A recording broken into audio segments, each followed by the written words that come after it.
Bienvenue, c'est Cénomag. Cette semaine, une édition spéciale DMJ, spéciale Olympia.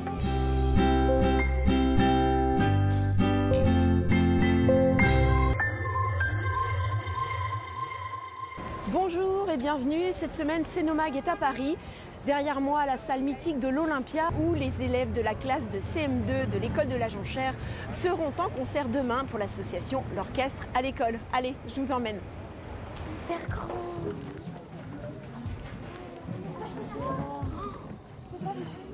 Ça va trop bien. Et voilà, nous sommes dans la très belle salle de l'Olympia. Cette salle compte plus de 2000 places. Je suis stressée. Oui. J'ai peur qu'on se trompe. C'est pour les stars. Bah ouais. Il y a quelle star qui est déjà venue jouer là? Johnny Hallyday. Nous les gourmands. C'est qui les gourmands? C'est nous. Pour créer un orchestre de gourmands, Il nous faut 38 kids, pas trop mûrs. Un trio de trompettes, une pincée de tuba, une farandole de flûte, une cascade de percussion, une envolée de clarinettes, un zeste, de saxophone et une tombée de piano. Mélangés dans une portée, une pincée de ronde, de clé de fa, de clé de sol. sans oublier Le petit tut. Tout d'abord, faire préchauffer la tension. Sans ébouillanter la concentration. Retourner délicatement la partition au rythme de la noix. Et de l'accroche. Porter à ébullition 3 cuillerées de motivation. Laisser reposer en silence. Griller le surplus de trac jusqu'à le faire fondre en délectation. Après quelques mesures, amener crescendo jusqu'à la barre de reprise. Et enfin, Assaisonner le tout. D'une gratitude infinie. Et laisser mariner le tutti.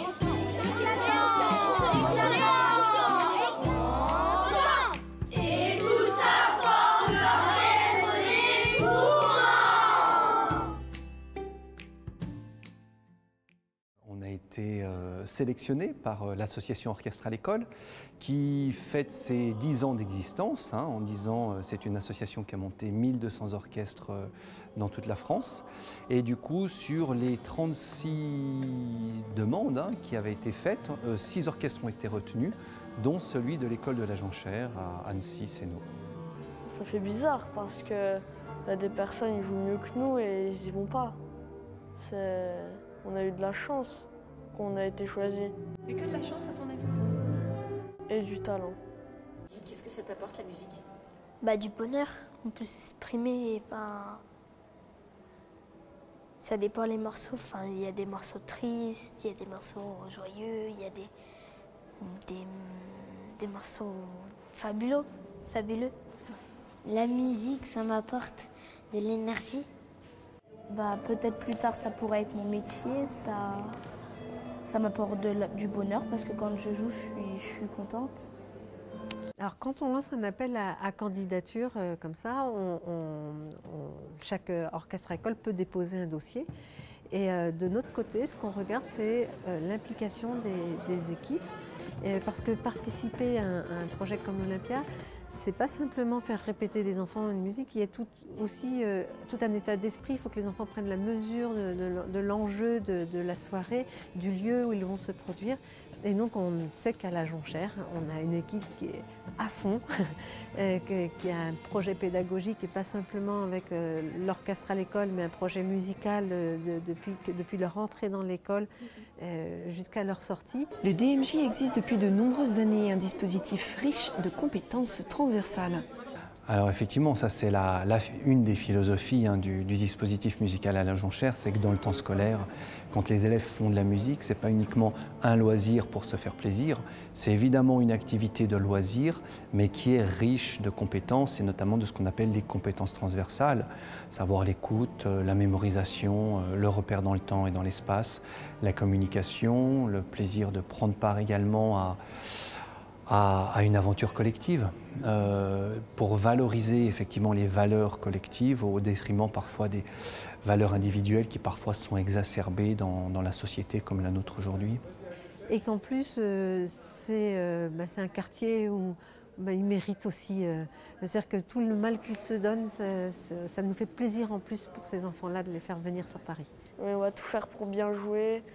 Je vais retenir que peut-être ça sera la seule fois de ma vie que je vais aller à l'Olympia, que j'oublierai jamais ce moment et puis voilà. Ce que j'aimerais dire, c'est que ça permet, que ça donne.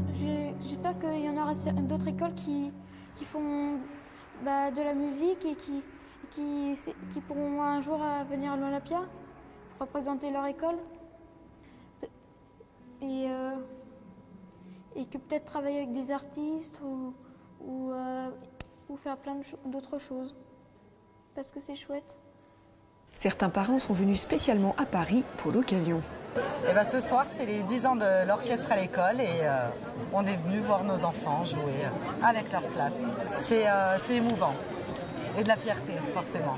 C'est un projet qui, on va dire, est exigeant, donc dans le bon sens du terme.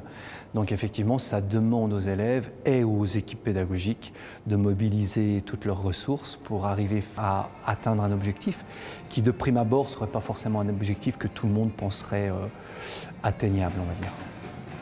Donc ça demande à tout le monde de se dépasser dans le bon sens du terme.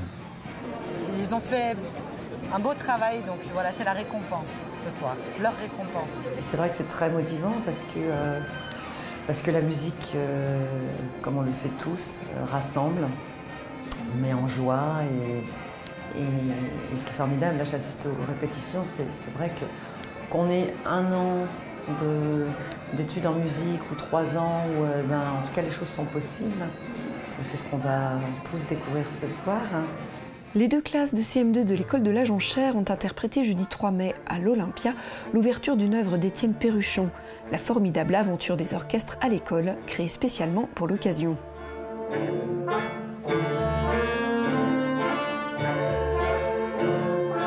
Magnifique de pouvoir donner une passion à des jeunes enfants qui peut-être en feront leur métier plus tard, ou même si ce n'était pas le cas, de toute façon la musique fait du bien.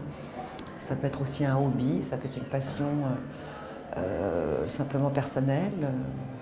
L'événement a pour marraine Sandrine Bonner et l'école de la Jonchère a pour parrain le saxophoniste Guillaume Perret. La générale vient de se terminer, ça s'est passé parfaitement. En fait, on dit toujours que la répétition générale, il faut toujours qu'il y ait des petits problèmes pour faire un concert parfait. Hier, on a fait une répétition qui était trop parfaite, je me suis dit c'est inquiétant.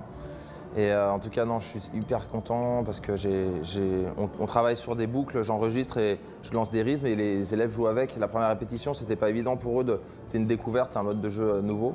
Et puis je leur ai préparé des enregistrements pour qu'ils s'entraînent, ils ont répété avec et puis là, ils sont super calés, donc ça marche. Le saxophoniste Guillaume Perret développe une carrière des plus intéressantes à l'international. Ce musicien a un profil très polyvalent, à la fois chercheur et artiste. Les enfants jouent avec lui un medley de 3 de ses morceaux sur son dernier album Free.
bravo à tous les élèves et à leurs professeurs et un joyeux anniversaire à l'association, l'orchestre, à l'école.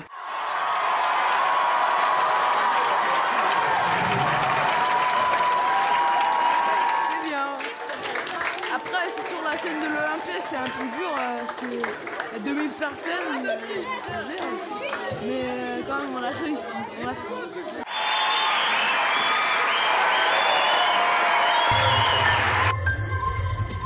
Et voici l'agenda de vos événements culturels et sportifs. Exposition des ateliers artistiques du Polyèdre du lundi 14 mai au 20 juin. Le vernissage aura lieu le mardi 29 mai à 18 h dans l'atrium du Polyèdre. Et pour finir, le traditionnel repas des seniors pour les Sénodiens de plus de 70 ans aura lieu cette année le mardi 12 juin dès 11h30 à Caperia. Pour vous inscrire, venez retirer votre invitation à la mairie déléguée de Sénaux, munie d'un justificatif de domicile datant de moins de 3 mois, du 14 mai au 4 juin inclus, lors des permanences les lundis et mercredis de 9 h à midi. 14e rencontre Jeunes Théâtre. Venez assister à ce véritable événement artistique et culturel où les collégiens et lycéens du département présentent leurs pièces. Petite forme de 45 minutes le matin dès 9 h, entrée gratuite, et spectacle du soir à 20 h, entrée adulte 4 €, jeunes 2 €. Tout le programme est sur le site de l'auditorium dans ce petit livret tout jaune. Journée portes ouvertes au club de tennis de table, démonstration et c'est gratuit information. Section loisirs et compétition, section handisport. Les lundis 14 et jeudi 17 de 18 h à 21 h et le mercredi 16 de 14 h à 16 h pour les jeunes. C'est au gymnase Le Semnoz. Lundi 14 mai, conseil municipal à Caperia à 18 h. Pour vous informer sur la commune nouvelle, c'est là que ça se passe. La médiathèque reçoit l'exposition photo d'Alain Coulon, photographe nature. Le lac d'Annecy au fil des saisons à partir du mardi 15 mai et la garde jusqu'au 16 juin. Prenez le temps de la découvrir. Mercredi 16, la médiathèque propose aux tout petits un éveil musical sur le thème de l'eau. C'est à 16 h 30, mais attention, c'est déjà complet. Jeudi 17, le Conservatoire à rayonnement régional vous invite à un concert, le Printemps des Vents, avec 4 orchestres, dont l'orchestre à vent de Chambéry. C'est à Caperia à 19 h et c'est gratuit. Samedi 19, fermeture exceptionnelle du service état civil. Et dimanche 20, tournoi de Scrabble à Caperia. C'est organisé par les Scrablotins, bien sûr.